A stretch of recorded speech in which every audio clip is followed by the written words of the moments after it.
Good morning. I'm very excited to be here. I get the opportunity to work with the athletes in here. Raise your hand if you're an athlete. But this is not, thank you, this is not an athlete chapel. I get the honor to meet with a lot of non-athletes in this room. Raise your hand if you've spent some time with me. Great. So, I wanted to start today by giving you a quote by Horace Mann. Doing nothing for others is the undoing of oneself. One more time. Doing nothing for others is the undoing of oneself. So, if you looked at your chapel list of what we were going to do today, I talked about how we were going to talk about bison buddies, and I am going to talk about bison buddies. I'm sort of one of those push your people. I'm one of those honest friends. I'm one of those people that will push you outside of what you think you want to do. And every athlete in here is thinking, yeah, this is the lady that makes me do things that are outside of my sport. But here's the deal. When people graduate from here, we ask them, what is one of the best things that you did when you were here? What are you proud of? What is one of the things the athletic department does well? Almost every single one of them says bison buddies. I'm like, oh, great, that's great. Here's a story about bison buddies. The first year that we were in the classrooms, when people show up to do bison buddies, we match them randomly. All right, so I get a line of our OBU students, and I get a line of 4th and 5th grade kids in Shawnee. And I say, what's your name, put them together, and the student from OBU will be with that kid, that elementary school kid, for the entire year that they do bison buddies. It's about 40 minutes of meeting one time per week. So this is how Bison Buddies goes. You meet your kid, and they instantly look at you as somebody that's going to make a difference in their life. So I'll give you this little story. The first time we did this, we paired 2 boys together, an elementary school kid and one of our student athletes. This kid, I'll give you a little bit of back history. His mom works 3 jobs, has a lot of kids. His dad had died earlier in the year. He's paired with his bison buddy. The bison buddy, or the OBU student, wore a jersey that day. Some football jersey or baseball, basketball, whatever. He wore some jersey that day. And that kid, his little 5th grader, wanted nothing more than to get the same jersey as his bison buddy.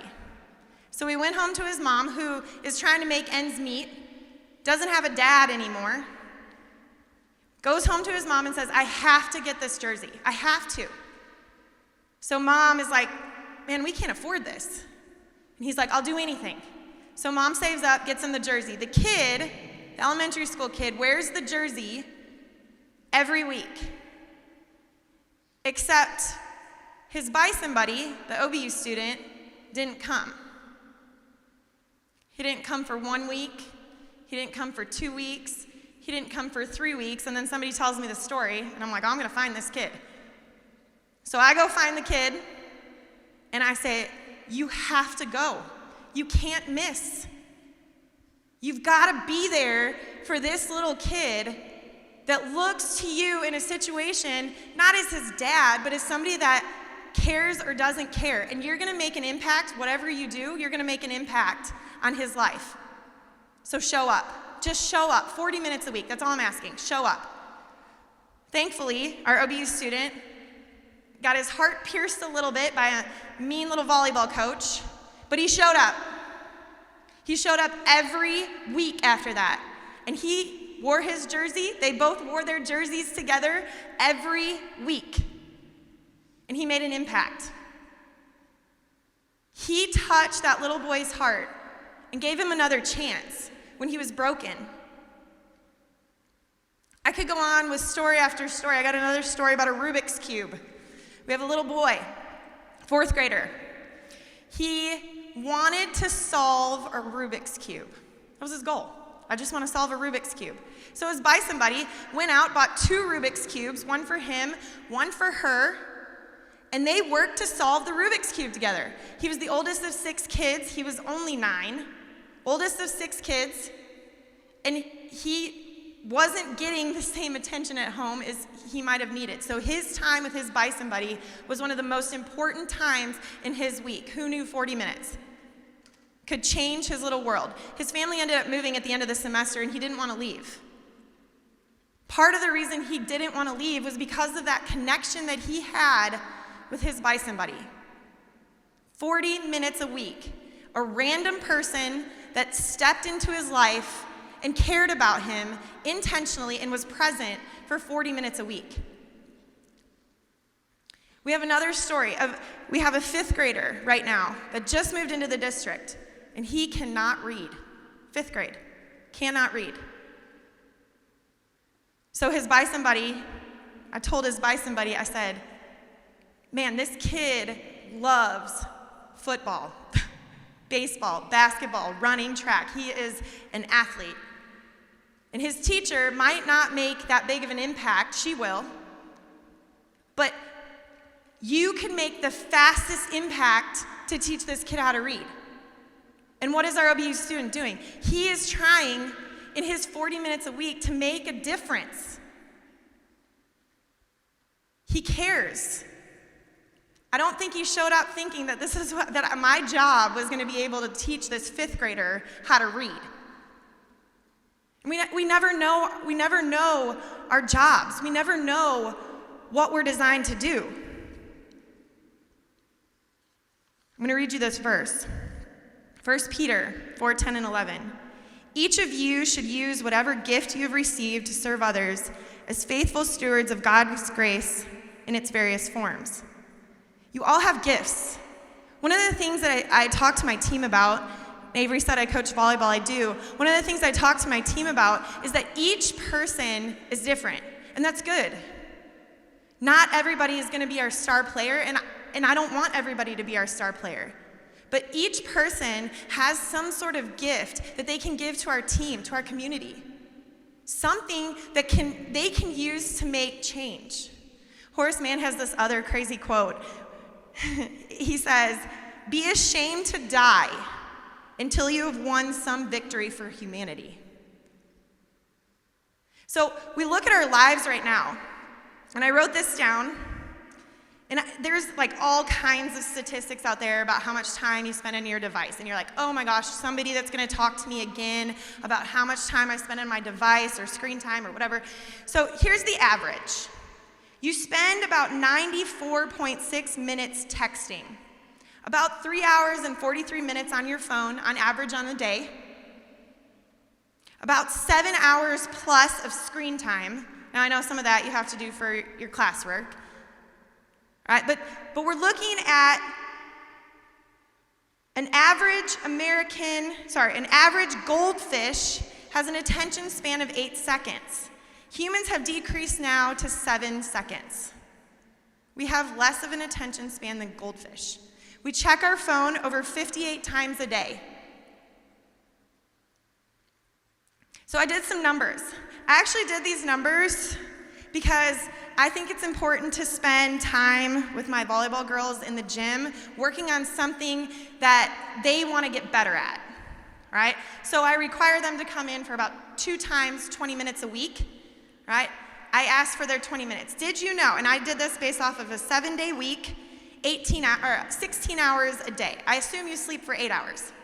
That might be a big assumption, but maybe you're really working for your 8 hours of sleep. So I assumed you're awake 16 hours a day. Did you know that in a 7-day week, if you're up for 16 hours, you have 336 20-minute opportunities?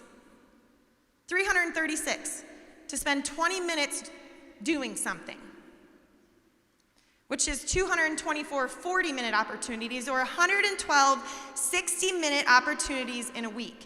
You spend 1/3 of the 112 60-minuters, for those of you math students, you spend 1/3 of those on your device. So here's what I'm here to say, and here's what I'm here to challenge you with. I'm going to go back to my first quote. Doing nothing for others is the undoing of oneself. I'm teaching a coaching class right now, and I love this class. I love the feedback. I have no volleyball players in it, so I'm getting to hear from other students, other athletes, and they're giving me a lot of feedback on different things, and I ask them a lot of questions. Today we talked about how much time do you spend with your teammates.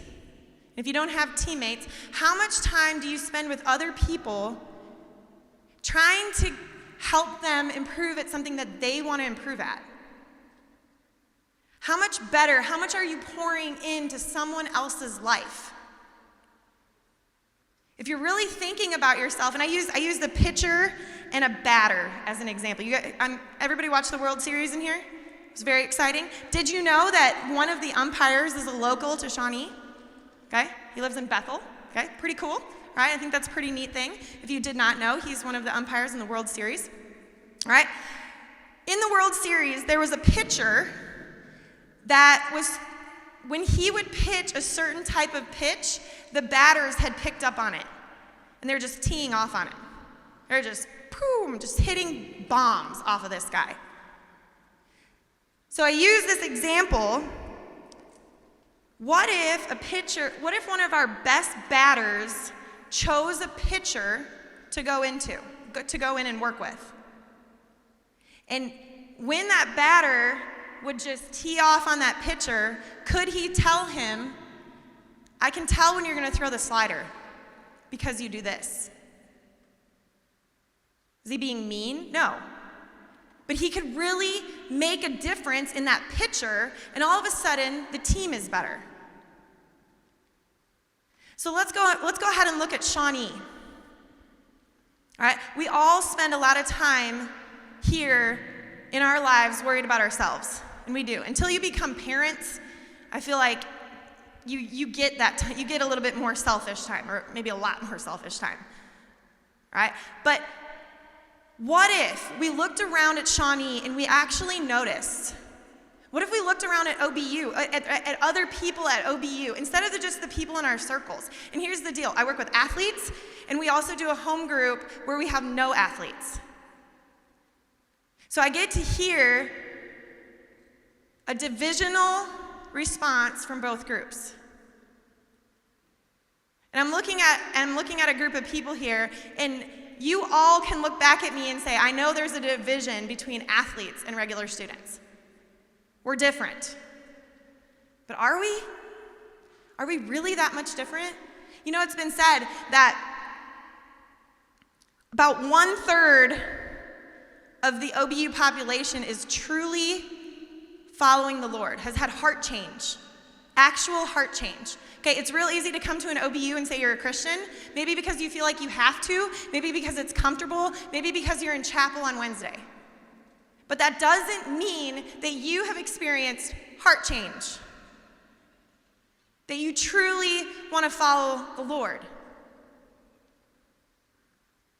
And you've heard all the things, right? Most of you have taken the classes, you've heard the things in chapel, okay?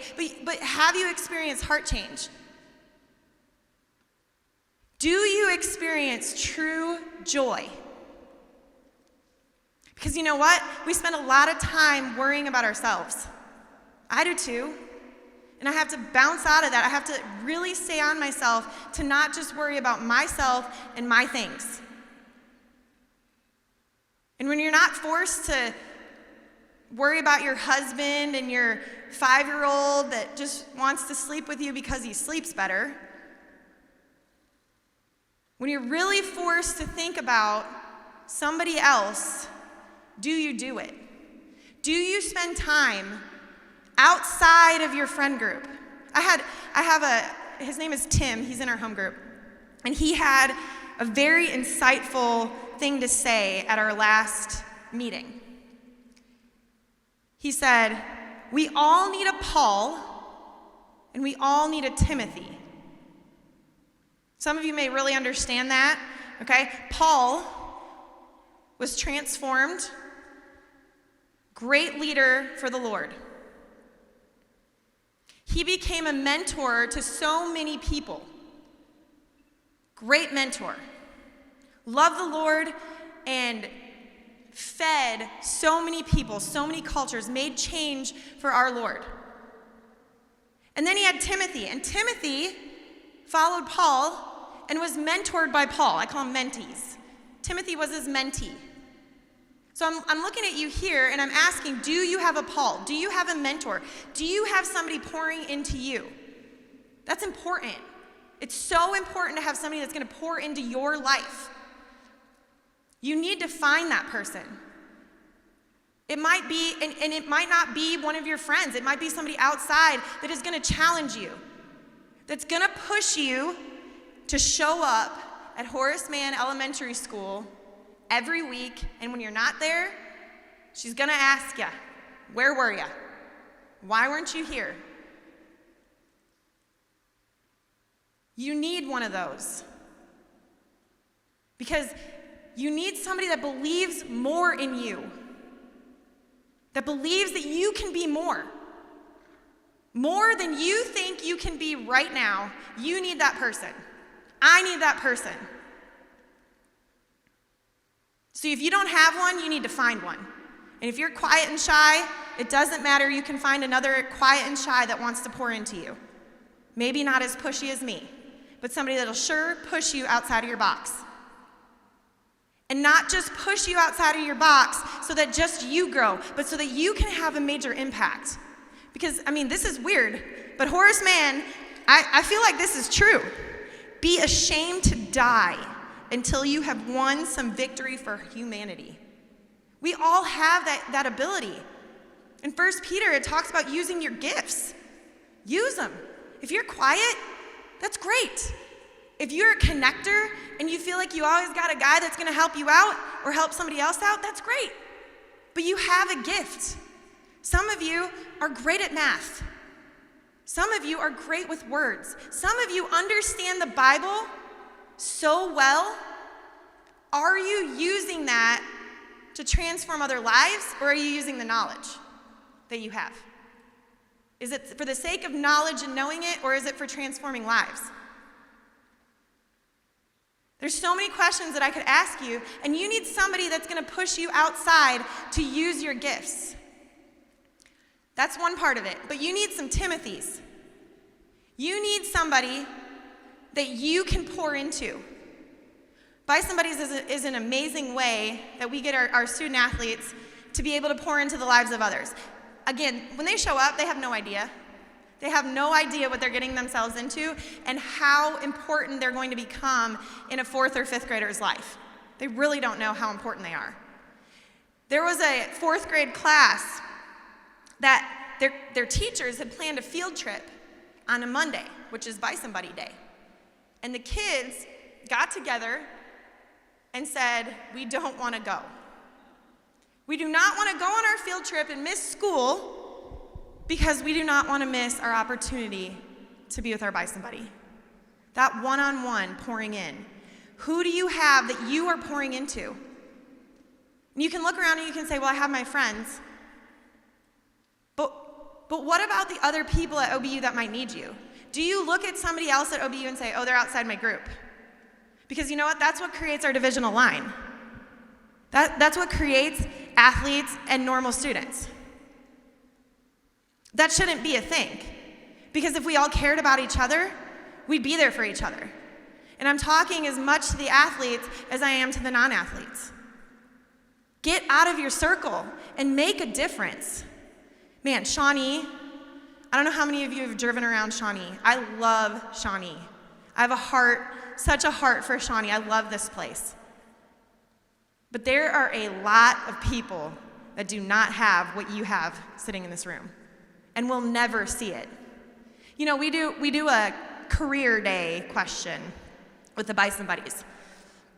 You know what most of them aspire to be? A fast food chain worker. And I'm sitting here telling you this as you're in college and you're doing things that are going to help you get to a higher level and make more money and be able to provide really, really well for your families. But they don't even know that that stuff is out there. People in Shawnee. I think a lot of you probably in here go on Go trips and make a huge impact worldwide. I think it's amazing. I love what OBU does with their Go trips. Man, we are reaching the world. But you can't just go out and reach the world when you have a place like Shawnee. And there are so many ways to get involved. I want to talk a little bit about who we are. Philippians 2, 3, and 4. Do nothing out of selfish ambition or vain conceit. Rather, in humility, value others above yourselves, not looking to your own interests, but each of you to the interests of others. So I have a 10-year-old daughter. And if you have siblings, she's the oldest, and then I have an 8-year-old and a 5-year-old son. My 10-year-old daughter is really working through, I'm forcing her to work through what it looks like to put others first, to serve, to be a little servant-hearted. Okay, that's really hard to do. Servant leadership is really a hard thing to do. And we have the greatest model. Okay, it talks about it in Mark 10, 44 and 45 with Jesus. He did not come here to be served, but he came here to serve. So with my 10-year-old daughter, I use the example of getting to sit in the seat she wants to in the car. Okay, which none of you in here might think that's a big deal, but you probably did when you were 10. She wants to sit in her seat. And so I asked her, I said, have you ever told Eli that he can sit there and you'll just go sit in the back? And she looks at me like, why would I do that? And I told her, I said, you can fight for what you want every time. But if you never fight for what someone else wants sometimes, you're sucking your joy away. Because we want joy, we want peace. But to do that, we've got to be light. We've got to serve. We've got to care. And we're called to do that. We are called to be servants of others. We are called to serve, and we're given the gifts for it. But when we get the opportunity, it's a lot easier to watch a Netflix show than to write a letter to somebody that you noticed. And I'm not saying there's anything wrong with chilling out and watching a Netflix show, texting your friends, but commenting or liking a post on social media, you understand that the studies out there for mental health in social media is scary, particularly for your generation. And here at OBU, we're doing a great job of destigmatizing mental health. Right? We've got the Student Athlete Advisory Committee started the Green Bandana Project. We have the Kemp Clinic. We have so many different things that we have available to help us. And that is truly something that we need to do, and we need to really be available for as a university. But when you're struggling, not necessarily from mental health, but if you are struggling, we spend a lot of time thinking about ourselves. Do we try to pour into others? Because pouring into others can change our hearts. And I want each of you, when you leave this place today, I hope that you could hear me. I hope that you could hear that serving others needs to be a part of who you are. More of a part of who you are. Because you have 112 opportunities. If you sleep for 8 hours every night, you have 112 opportunities to spend an hour pouring into somebody else. You can make a difference. You can make change. So do it. Serve others. Use your gifts. Identify your gifts. Know yourself. I ask people a lot of times, what are your gifts? And nobody ever wants to identify them. Maybe they feel weird saying things that they're good at. I don't know. Okay? But if you can't identify things that you're great at, you need to. And if you can't, ask somebody to help you and use those gifts. Let yourself experience heart change here at OBU. 4 years seems like forever. I talk about this all the time with people that I am having conversations with that want to make a difference. 4 years seems like such a long time until the time runs out. It's one of the things I love about the university idea is that you don't have endless amounts of time to not share the love of the Lord. You can't just bounce out of it because you might not ever see your college roommate again. You may never see that person across the hall again. But you know, like you feel it.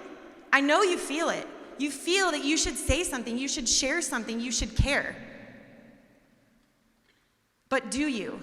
And 4 years can fly by. You don't have time. You don't have time to waste it. Change a heart. Change your own heart. Because it's not just as simple as saying it. You've got to change. You've got to care. And you know what? There's so much freedom in that.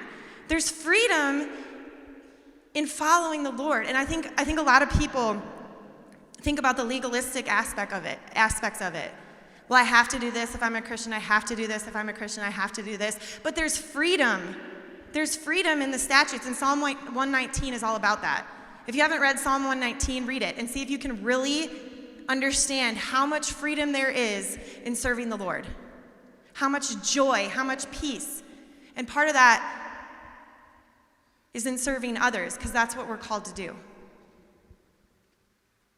There are so many opportunities. If you want the opportunity to serve, man, reach out to me. I would love to get you connected. I would love to share your information with Ryan at Mission Shawnee. He also runs, not only is there Bison Buddies, but there's a mentorship program. Some of you in here are involved in that. And there are kids that need you. There are people that need you. Go make a difference.